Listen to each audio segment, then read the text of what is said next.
Hello friends, welcome back once again. Friends, आज की class में हम लोग क्या जानेंगे? तो आज की क्लास में हम लोग जानने वाले हैं स्पेशल रूल्स के बारे में। कल मैंने बताया था आपको स्पेशल रूल्स के मॉडल एक्जुलरीज के यूज के बारे में। हम लोग जान रहे हैं स्पेशल रूल्स। और किनके स्पेशल रूल्स की बात कर रहे हैं हम लोग? तो वॉइस के स्पेशल रूल्स की बात हम लोग कर रहे हैं। अर्थात कि वॉइस टॉपिक में हम लोग इनके स्पेशल रूल्स को हम लोग देख रहे हैं। स्पेशल रूल्स में मैंने कल दो बताए थे मॉडल एक्जुलरीज वर्ब के, कि मॉडल वर्ब्स होंगे तो उनको आप कैसे बना सकते हैं। और आज जानेंगे हम लोग ऐसे सेंटेंसेस जिनमें इन्फिनिटिव का यूज हुआ हो। तो इन्फिनिटिव वाले सेंटेंस के हम लोग कैसे बना सकते हैं, इनके बारे में आज की क्लास में देखेंगे। देखिए, इसमें क्या होगा जब सेंटेंस कैसा दिया हो। जैसे एग्जांपल देखिए, I am to play cricket. मतलब मैं ये खेलता ही तो क्रिकेट ही तो खेलता हूं भाई। तो यहाँ पे या क्रिकेट ही खेलता रहता हूँ। अब यहाँ पे जो सेंटेंस है प्ले क्रिकेट, और यहाँ पे सेंटेंस देखिए टू प्ले। अब टू प्ले लगने का मतलब टू और प्लस वर्ब वन लग गया। और टू प्लस वर्ब वन को हम क्या कहते हैं? तो इन्फिनिटिव कहते हैं। मैंने आपको पहले ही बताया था, कब? जब टाइप्स ऑफ वर्ब बताया था, तो उस समय मैंने फाइनाइट और नॉन फाइनाइट वर्ब बताया था। और उसमें फाइनाइट जो वर्ब थे, उन फाइनाइट वर्ब के अंदर हमने बताया था कि टू प्ले जो है यह एक फाइनाइट, एक निश्चित वर्ब है जो अपना फॉर्म चेंज नहीं करेगा। तो उसमें मैंने आपको इन्फिनिटिव के बारे में बताया था, जेरंड बताया था। तो इसके अंदर नहीं देखे हो तो आप पीछे जाकर इसी ग्रामर वीडियो, आपका क्या कहते हैं 10th 12th की आपकी ग्रामर का जो सेक्शन है, उसके अंदर, उस ग्रामर के सेक्शन के अंदर जाकर आप देख सकते हैं, जिसमें मैंने वर्ब टॉपिक को पढ़ाया। तो उसमें पूरी तरह से मैंने इसको क्लियर किया। इसमें देखिए, इसमें सिर्फ ये जान लीजिए कि टू प्लस वर्ब वन को हम क्या कहते हैं? इन्फिनिटिव कहते हैं। और इन्फिनिटिव वाले जब सेंटेंस में आपका दिया हो, तो इनको हम लोग वॉइस कैसे चेंज कर सकते हैं, वो हमें तरीके जानने हैं। सेंटेंस तो हम लोगों ने देख लिया। अब क्या करना है, इसको बनाने का तरीका देखते हैं कि बना कैसे सकते हैं। तो इनको हम लोग लिखते हैं, पहले जो सब्जेक्ट है इसको ऑब्जेक्ट बना के देखते हैं। तो क्या हो जाएगा? क्रिकेट। यहाँ पर देखिए, ये आपका क्या हो जाएगा? ऑब्जेक्ट है आपका।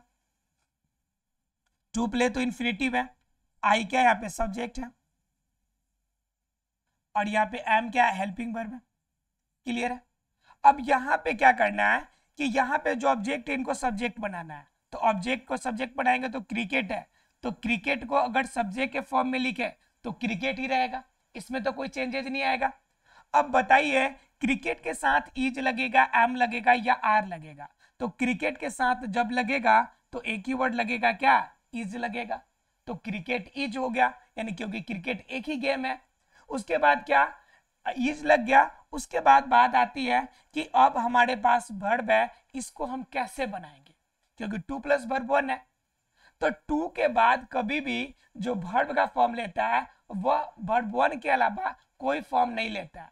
लेकिन हमारा वॉइस का रूल कहता है कि जब हम लेंगे तो एक ही वर्ब का फॉर्म लेंगे, और वह वर्ब का फॉर्म कौन सा है? Verb third. और इधर इन्फिनिटिव ये कहता है कि मेरा एक रूल यही है कि जब हम लेंगे तो अपने बाद क्या लेंगे? वर्ब वन ही लेंगे।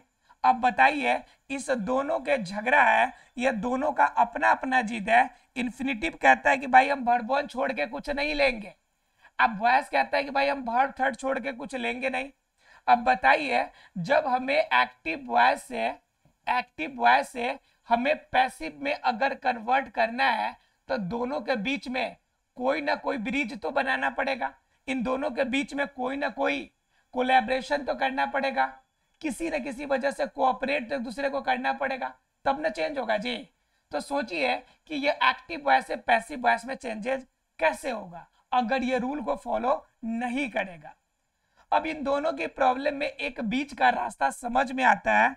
उनकी बात देख ये लेते हैं कि ये बात भरबोन कहता है, इनकी भरबोन की बात भी रह जाए, और एक क्या है कि भर थर्ड की बात भी रह जाए। अगर ये दोनों रह जाता है तो इन्फिनिटिव का अपना प्रॉब्लम भी सॉल्व और वॉइस का अपना प्रॉब्लम भी सॉल्व। तो बात ये आती है कि हम यहाँ पर टू के बाद ऐसा कौन सा वर्ब हम लोग जोड़ दें जिनकी वजह से कोई सेंटेंस में भी डिफरेंस नहीं हो, और वर्ब वन और वर्ब थ्री दोनों का कंडीशन बना रहे। तो इसके बाद क्या कहता है कि टू के बाद वर्ब वन का बी का फॉर्म आप इस्तेमाल कर लीजिए, जिससे आपका सेंटेंस पे कोई प्रभाव नहीं पड़ेगा। तो टू के पास हमने बी लगा दिया, तो बी क्या हो गया, वर्ब वन हो गया, और टू क्या हो गया, ये टू है आपका, टू प्लस वर्ब वन हो गया। तो बताइए इन्फिनिटिव की जीत रही कि नहीं रही, इन्फिनिटिव का जीत रह गया। जब ये देखा गया कि इन्फिनिटिव का जीत रह गया, तो बताइए वॉइस वाला अपना जीत नहीं मनवाएगा जी, वो तो कहेगा भाई उसका बात रहा है तो मेरा भी बात रहना चाहिए। वर्ब का तीसरा फॉर्म। तो ग्रामेरियन कहे लोग जो ग्रामर का अच्छा ज्ञाता थे, उन्होंने कहा कि चलो भाई जब हमने इन्फिनिटिव की बात रखी है तो समझिए कि आपका बात हम छोड़ेंगे नहीं, आपको भी रखेंगे। एक काम कीजिए कि टू के बाद जो ये वर्ब यूज किए थे, आप इसका वर्ब थ्री बना लीजिए अपना। तो टू के पास कौन वर्ब लिखा था जी, प्ले। तो प्ले को क्या कर दिया इन्होंने, प्लेड के फॉर्म में चेंज करवा दिया। अब बताइए, अब देखिए यहाँ पे वर्ब का तीसरा फॉर्म भी यूज हो गया, वॉइस का रूल भी रह गया, infinitive two plus verb one भी हो गया। तो बताइए दोनों की बात रह गई कि नहीं। अब इन्फिनिटिव और वॉइस दोनों खुश कि भाई अब ठीक है, अब कोई दिक्कत नहीं है, अब सेंटेंस जैसे मर्जी करके बनाओ, अब हम दोनों को कोई दिक्कत नहीं है। जब ये सेंटेंस ये इतना काम हो गया, तो बताइए जब कोई झगड़ा नहीं रह गया तो इन दोनों के बीच में रिलेशनशिप अच्छा बनेगा कि नहीं बनेगा। तो इनके बीच में रिलेशनशिप अच्छा बनेगा तो सेंटेंस बन के तैयार होगा, और बाई के साथ जो सब्जेक्ट है वो ऑब्जेक्ट के फॉर्म में आकर फिर अपने जगह पे सेटलमेंट हो जाएगा। और जैसे ही वो बाई के बाद ऑब्जेक्ट लगाएगा, यह सेंटेंस भी फुलफिल हो जाएगा। क्लियर है आप लोग को। मतलब क्या, यह स्पेशल रूल कहता है कि जब आपका सेंटेंस इन्फिनिटिव वाला हो, ठीक है, सेंटेंस कैसा हो, इन्फिनिटिव वाला, मतलब कैसा सेंटेंस, सब्जेक्ट दिया हो और सब्जेक्ट के साथ कोई भी हेल्पिंग वर्ब दिया हो। हेल्पिंग वर्ब में क्या हो सकता है, इज हो सकता है, आर हो सकता है, एम हो सकता है, वज हो सकता है, वर्ड हो सकता है, मतलब इस तरह के कोई भी हेल्पिंग वर्ब दिया हो, उसके साथ क्या दिया हो, टू प्लस वर्ब वन, सीधे शब्दों में क्या है कि इन्फिनिटिव दिया हो, क्या दिया हो, इन्फिनिटिव दिया हो, और इन्फिनिटिव के बाद क्या दिया हो, ऑब्जेक्ट दिया हो। तो इसका बनाने का तरीका हमारा क्या होगा कि हमने बनाया कैसे है, जरा इसी के बेस पर हम लोग क्या करते हैं, इसके रूल को, इसके स्ट्रक्चर को देखते हैं। तो ये कंडीशन कहता है कि जब एक्टिव वॉइस इस कंडीशन में हो, ठीक है, वास वेरी लिखा है, इसके साथ वाले सभी हेल्पिंग वर्ब हो जाएंगे, जैसे हैज है, हैव है, हैड है, ये कोई भी कंडीशन रहेगा ना हेल्पिंग वर्ब वाला, तो और उसके बाद इन्फिनिटिव लगा होगा तो रूल सेम रहेगा। क्लियर है, जरा देखिए इसको,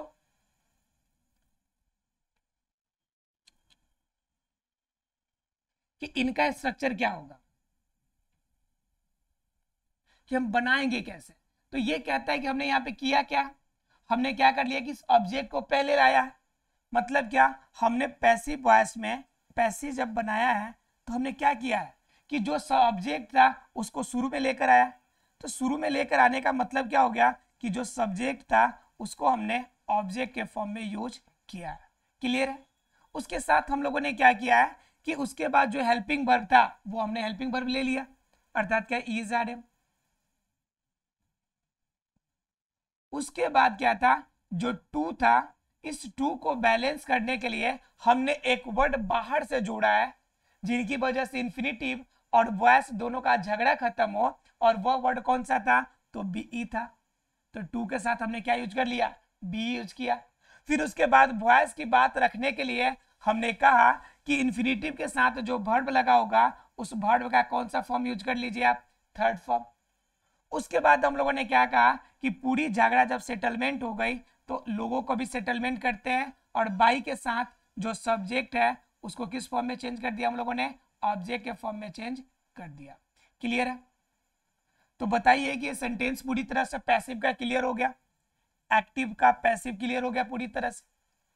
जब ये एक्टिव का पैसिव आपका क्लियर हो गया तब सेंटेंस आसानी से हम बना सकते हैं। एग्जाम्पल एक और देखते हैं हम लोग, I had to do it। मुझे ये काम करना ही था भाई, I had to do it, मतलब बिल्कुल करना ही पड़ता है, इसका चांस ही नहीं कि छोड़ देते हम। तो I had to do it। अब देखिए क्या यह सेंटेंस इस रूल को फॉलो करता है क्या हमारा, तो इसमें कहता है सब्जेक्ट, सब्जेक्ट दिया है भाई, ये हमारा सब्जेक्ट। उसके बाद कह रहा है कि हेल्पिंग वर्ब, तो यहाँ पे हेड दिया हुआ है, ये भी एच बी मिल गया हमें। उसके बाद कह रहा है कि इन्फिनिटिव, तो टू डू इन्फिनिटिव मिल गया। अब बताइए ईट, यहाँ पर ऑब्जेक्ट। अब बताइए ये सेंटेंस पूरा का पूरा इस रूल पे एक्टिव फॉर्म में है। एक्टिव फॉर्म में क्यों है? इन्फिनिटिव। ये एक्टिव फॉर्म में क्यों है? क्योंकि यहाँ पे सब्जेक्ट है और सब्जेक्ट ही इस वर्ड को कर रहा है। तो जहां पे सब्जेक्ट लीड रोल करता है, जहां पे डोमिनेटिव रोल करता है, तो उसे हम लोग क्या कहते हैं? एक्टिव वॉइस कहते हैं। उसे क्या कहते हैं? एक्टिव वॉइस, या शॉर्ट में क्या है तो इसे हम लोग एबी कहते हैं। अब जब ये काम कर रहा है कि इन्फिनिटिव का काम कर रहा है, तो अब जरा इस सेंटेंस को इस स्ट्रक्चर के माध्यम से बनाकर देखते हैं। तो यहाँ पे ऑब्जेक्ट क्या हमारा? ईट है, तो इसको सब्जेक्ट के फॉर्म में यूज कीजिएगा तो क्या हो जाएगा? यह हो जाएगा ईट, राइट। और ईट के साथ आप क्या यूज कीजिएगा कि ईज, आर, एम, जो भी हेल्पिंग वर्ब आपका दिया होगा उसके अकॉर्डिंग। तो यहाँ पे क्या दिया हुआ है? हेड। यहाँ पे मैंने एम तक लिखा है तो एम तक नहीं, ये सारे हेल्पिंग वर्ब में से कोई भी होगा तो उनका यूज आप कर सकते हैं, ठीक है। शॉर्ट में हम यहाँ पे लिख देते हैं कि कोई भी हेल्पिंग वर्ब हो तो उनका यूज आप कर सकते हैं। क्लियर है? तो क्या हो गया कि यहाँ पे जो ऑब्जेक्ट है उसको सब्जेक्ट बना दिया हम लोगों ने, ईट। अब बताइए ईट के साथ क्या करना है? वो हेल्पिंग वर्ब लेना है, तो हेड दिया हुआ है तो हम हेड ले लेंगे। क्लियर? उसके बाद क्या कह रहा है कि टू का यूज करना है, और टू के साथ एक वर्ड क्या यूज करना है? बी, क्योंकि बाइलेंस इन्फिनिटिव का बना रहेगा। उसके बाद क्या? वर्ब का थर्ड फॉर्म, तो वर्ब को क्या दिख रहा है हमें? डू, तो डू का वर्ब थ्री क्या होगा? तो डू का क्या हो जाता है? डू का फॉर्म चेंज करते हैं तो डू का वर्ब वन डू होता है, डिड क्या हो जाता है? वर्ब टू हो जाता है, और डन जो होता है वर्ब थर्ड हो जाता है। क्लियर है? ये वर्ब थर्ड हो जाता है, पास का पार्टिसिपल डन बनता है। तो हम क्या कर लेंगे? ईट, हैड, टू बी, और वर्ब थर्ड क्या आ रहा है हमारा? डन आ रहा है, तो डन। उसके बाद क्या? बाई का यूज करेंगे, इसके बाद बाई का यूज करना है ना जी, तो बाई का यूज करेंगे, और जो सब्जेक्ट है इसको ऑब्जेक्ट के फॉर्म में लेके जाएंगे। तो आई को जब ऑब्जेक्ट के फॉर्म में चेंज करेंगे तो किस में कन्वर्ट हो जाएगा? मी के फॉर्म में कन्वर्ट हो जाएगा। तो यह क्या बन जाएगा? It had to be done by me. It had to be done by me. तो आशा है फ्रेंड्स ये क्लियर हो गया होगा कि स्पेशल रूल में जब इन्फिनिटिव दिया हो तो इन्फिनिटिव वाले सेंटेंस को कैसे बनाएंगे और इनका यूज कैसे किया जाता है। आशा है पॉइंट क्लियर हो गया होगा। एक और एग्जांपल देख लेते हैं जो इसमें ज्यादा टफ आता है। इस कंडीशन में कभी कभी एक एग्जांपल है जो फंसता है, जरा देखते हैं इसको एक बार। जरा देखिए एग्जांपल एक,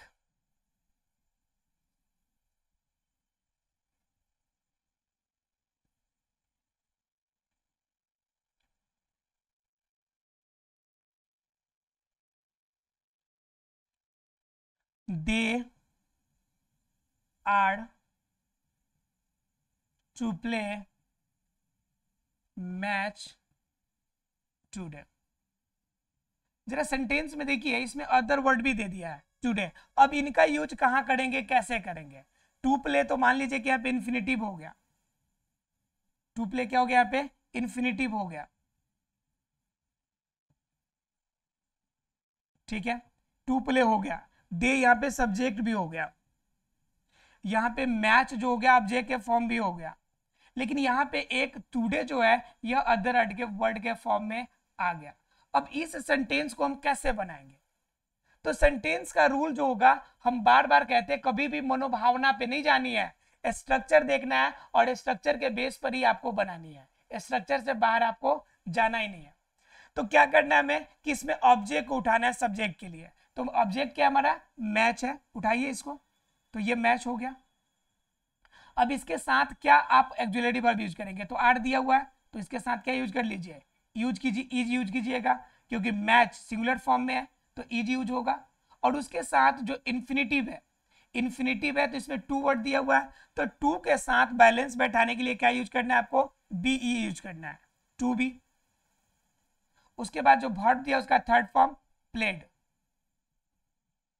राइट। और उसके साथ क्या यूज करना है कि उसके साथ जो आपका बाई, प्लेड के बाद क्या करना है आपको? बाई लगाना है, तो बाई यूज कीजिएगा। और बाई के बाद दे है तो दे का देम होता है क्या? नहीं होता है, तो बाई देम को यहां से हम क्या कर देंगे? स्किप कर देंगे। ये बात हमेशा रखिएगा, हर एग्जाम्पल में, हर रूल में मैं इसका यूज करता हूं ताकि आप कभी भी कंफ्यूज ना रहे। ऐसे वर्ड्स का यूज नहीं करना है, बाई देम यहाँ पर हम लोग यूज नहीं करेंगे। तो match is to be played, और यहाँ पे जो अदर वर्ड्स दिया हुआ है, लास्ट में जो अदर वर्ड बच गया, सीधा उस अदर वर्ड्स को उतार देंगे, उसको शुरू में सब्जेक्ट के फॉर्म में कभी लेके नहीं जाइएगा। टुडे दिया हुआ है तो सीधा आप क्या करेंगे, यहाँ पर टुडे का यूज कर लेंगे, यानी कि match is to be played today. यह सेंटेंस आपका वॉइस चेंज हो गया। आशा फ्रेंड्स ये आपका स्पेशल रूल वॉइस का क्लियर हो गया होगा। मिलते हैं अगले क्लास में, तब तक के लिए thank you very much friends.